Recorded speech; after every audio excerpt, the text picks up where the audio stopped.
생각이 너무 많아 힘드신 적 있으신가요? 방금 내가 한 말을 이상하게 받아들이지 않을까?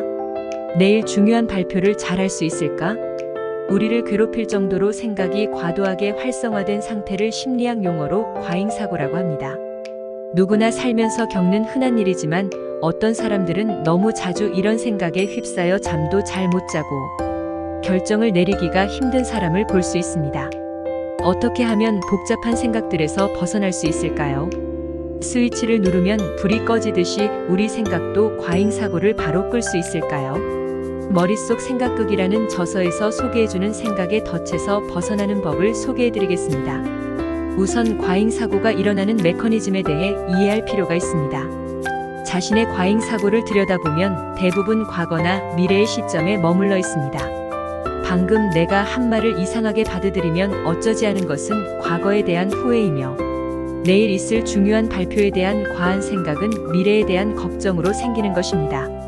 내가 과잉 생각으로 괴로울 때 과거에 대한 후회로 괴로워하는 건지 미래에 대한 걱정으로 힘든 건지 우선 인지하는 것이 첫 번째 단계입니다. 각각의 상황에 대처하는 법을 소개해 드리겠습니다. 첫 번째, 과거에 대한 과잉 사고에서 벗어나기.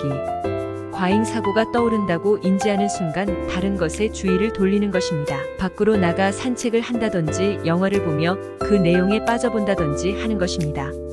만약 단순히 외면할 수 없는 과거의 문제가 생긴 거라면 왜 이런 일이 생긴 건가를 생각하기보다 어떻게 해결할 것인가에 초점을 맞추어야 합니다. 두 번째, 미래에 대한 과잉사고 벗어나기. 자신이 미래에 대한 과잉사고로 힘이 든다면 스스로 완벽주의의 성향이 있지 않은지 점검해 봐야 합니다. 완벽주의의 성향이 있는 사람은 예측할 수 없는 미래에 대한 다양한 변수를 떠올리느라 이런저런 생각이 많아질 수밖에 없습니다. 물론 미래에 대한 생각은 어느 정도 필요합니다. 중요한 건 필요한 부분에 있어서만 생각해야 과잉사고를 막을 수 있습니다. 이럴 때 필요한 것이 자신이 통제할 수 있는 것과 통제할 수 없는 것을 구분해야 합니다. 대부분 내가 들이는 노력과 과정은 통제할 수 있는 것들이 많고 노력에 따른 최종 결과는 통제할 수 없는 것들인 경우가 많습니다. 그래서 미래를 생각할 때 만약에 라는 예측할 수 없는 부분보다 어떻게 라는 우리 선에서 통제할 수 있는 부분에 초점을 맞추어야 합니다. 오늘은 도서 내 머릿속 생각극기에 나오는 과잉사고 벗어나는 법에 대해 간략히 알아보았습니다.